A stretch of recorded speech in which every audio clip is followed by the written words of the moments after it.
What's up? What's up? What is going down? It is I, he is I, and I am him.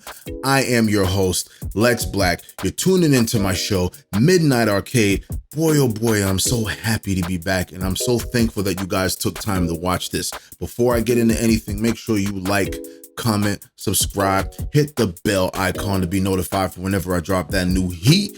You heard? Yes, sir. And if nothing else, just hit the thumbs up on the video. It helps the algorithms and it helps promote the video a lot more. So I thank you for that in advance. Man, check this out. I've watched a ton of shows during the break in between season 2 and season 3. All right. For starters, shows like Vox Machina, decent. Tekken Bloodline, Bastard, the jury's still out on that one. The Boys, I know I'm late, I know, but right? Ghost in the Shell, Standalone Complex 2045, seasons 1 and 2, solid. Blade Runner, Black Lotus, meh. Juni Tyson, interesting. I gotta dive more into that though. Vinland Saga, way better than I thought it would be. Cyberpunk Edge Runners, wow. That show was fucking immaculate. But the most of impactful shows that I've watched is, of course, one of the big three themselves. Bleach has returned, guys. And it has returned to form in the form of the 1,000-Year Blood War arc. I am so amped, I'm so excited, and so much so that that's exactly where we're going first. Yep, we're talking about Bleach 1,000-Year Blood War episode 1. Super amped up, super excited for this. But before I do anything else, I gotta shout out a couple of people, a couple of companies, a couple of organizations and collectives that I'm both affiliated with and that I'm just cool with. So shout out to the Hive Mind Consortium. The Hive Mind Consortium is a collective of creatives we're trying to build, whether you're an author, an illustrator, content creator, 3D designer, film production, animation, story writer. We want to talk to you. We want to rock with you. We want to ride with you. We want to build with you. We want to create with you. Shout out to my boy Damien. Tim and I, we're working on this thing together. So we're hoping to build this out, flesh this out some more. Two of the main priority products coming from that are book 3 of my cyberpunk fantasy trilogy, Neon District. It's going to be Neon District Influx is going to be coming under that banner. And book 1 of my buddy Damien's multiple book series called Cody. And you want to talk about sci-fi, cyberpunk extravaganza, these 2 books, crazy. We'll have some more about that later on in the season. We're going to be continuing to talk about that stuff. But anyway, also shout out to the Aura Multimedia Plus family. Shout out to y'all. Shout out to the Abstract Mud podcast crew. Shout out to y'all. Expect them on my show pretty soon. We're really excited about that. And of course, shout out to you, the people, the viewers. Of course, without a shadow of a doubt, this wouldn't be possible without you guys. I can't thank you guys enough for tuning in. But we're going to get to all the other great stuff after the jump.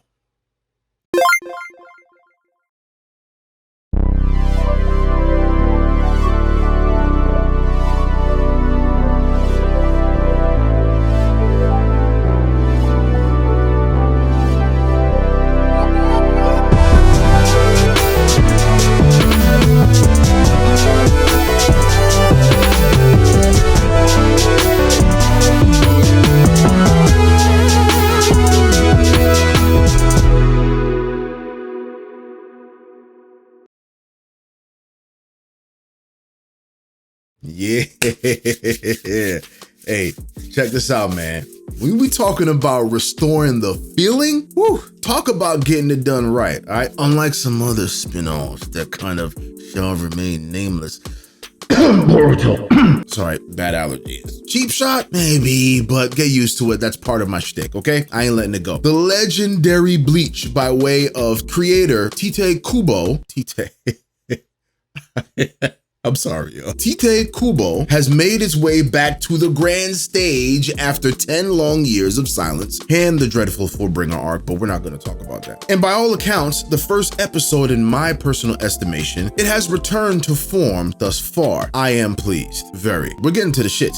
Things start off as expected with the intro of this arc's big bad and the subsequent effect of him awakening again after 900 years or 1,000 years, henceforth the 1,000-Year Blood War. Hollows start disappearing at alarming rates all across Japan, befuddling Soul Society and their experts and the specialists, causing weirdo captain of the 12th Division Mayuri Kurotsuchi, did I pronounce that right? Kurotsuchi, yeah I did, to correctly suspect that the Quincy's are behind such a phenomenon. I kind of got this feeling that he was like salivating over them, because remember, he had a real obsession with the Quincy's, especially when he fought Uryu. Like, he was like, it was borderline, well, you know, Mayuri, he's kind of you know, all the captains of the Gotei 13 are kind of out there, but Mayuri, whoa, way out there. Anyway, we are back in Karakura town, right? The most hollow infested town on Earth. And I'm starting to wonder why and how people still live there despite all that has happened to them in this time and within the Bleach universe, of course. Even if many of those folks are not really blessed with the spiritual capabilities and so on and so forth to detect and see hollows, they have to have known that something is going on with this place, right? So some creepy Quincy lets off some spiritual dust of sorts. At the same time, they sense somebody coming, so they disappear, and 2 new Soul Reapers enter the scene as Karakura town's patrolling officers. They were essentially the low-level fodder for which they would serve as the alley-oop for the triumphant return of the squad, right? Anyway, the 2 of them bicker about having to patrol this place, having heard about this town having an extremely high rate of hollow appearances and incidences, and an even more powerful substitute Soul Reaper that lives there, right? Leaving the cowardly Ryunosuke to wonder why they were even there in the first place. And of course, naturally, the writing would have it that the Hollows would find the cowardly Ryunosuke after Ryunosuke and Shino split apart to go do their patrolling. Ryunosuke soon runs into a trap and finds that his friend Shino was already done up by some of the Hollows. And he finally grows a pair after being a coward for the better part of the confrontation, running away from them across town and everything. And he prepares to fight. That is, until he gets snuck by one of the Hollows, the same Hollow that was chasing him across town. Taking him out of the fight, and the Hollow was just about to take Buddy out of life, like period. And then that's when the squad arrives, right? Orihime, Uryu, Chad, and of course, the legendary, the man himself, Ichigo Kurosaki. They make a grand entrance and it's perfect timing, right? The writers have it that way. That's how it's set. Yeah.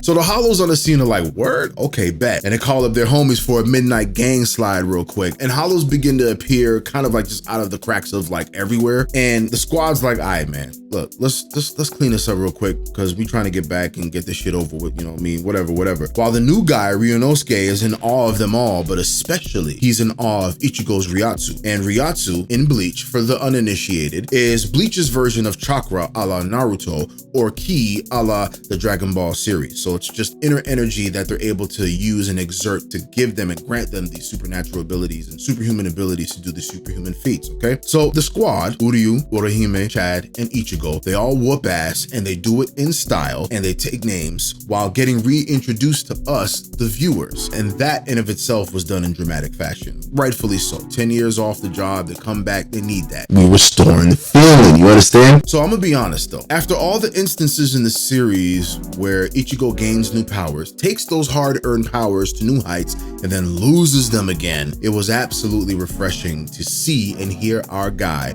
yell out, Bankai! So dope. Very refreshing. I loved it. Although, if I may, I feel like the Bankai was brought out unnecessarily for this instance for a few little hollows, you know, little low-level joints. But here's the other thing. Bleach has been away from us for so long, I totally understand why the writers threw that in there. And it was great to see nonetheless, especially after everything that Ichigo had been through. Beating Aizen, losing his powers, becoming a Fullbringer, then regaining his powers again, so on and so forth. Yeah. So it's good to see him back to form, yelling Bankai. And his Bankai, his new outfit is really dope. It's very refreshing to see. It's all about restoring the feeling, you understand? So after that little scrap, Ryunosuke wakes up a few days later after the ordeal with Ichigo and the squad, and it's there that the signature Bleach comedic timing comes back into play into full swing. And it really makes me remember why I love this show so much outside of its very amazing and immaculate action contingent. That comedic effect extended into the moment when E-Burn randomly pops in. Now, Ichigo is not at all impressed by this guy, and he tells Buddy like, and he does it calmly, like, what are you doing here? Get off my bed. Like, there's no shock. There's no like, oh no, another enemy, we gotta fight. He was just like eating his food and he's like, fam, why are you here? Get off my bed. So he repeats himself. And E-Burn is like, you know, expecting everybody to like go, oh my God, another enemy. And, you know, they're kind of like, yeah, okay, whatever, dog. And he repeats himself as if he's some grand whatever. And Ichigo is, again, not impressed. He tells Buddy, again, get off my bed. To which E-Burn is like, huh? And before he can finish his sentence, Ichigo kicks dude out the window. It's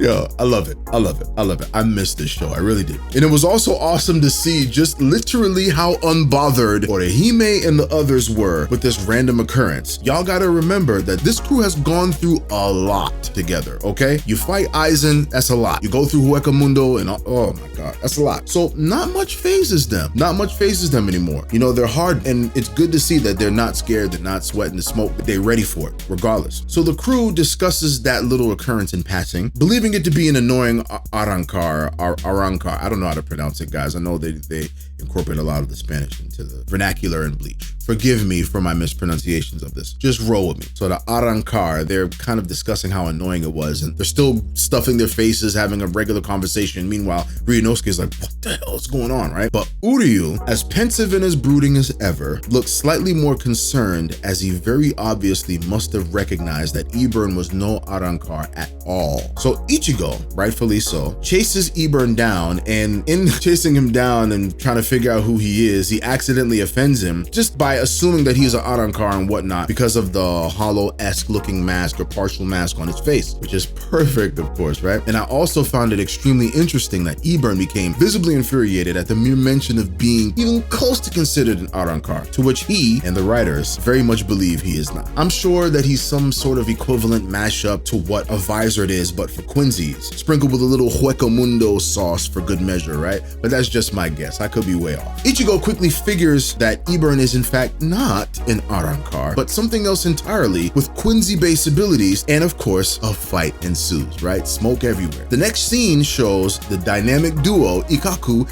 and Yumichika, forgive me for my pronunciations, guys, investigating a village whose residents have mysteriously disappeared, to which I think it's pretty safe to assume that was from the Quincy King and all of his machinations, right? But again, I could be wrong too, right? Shoulder shrug.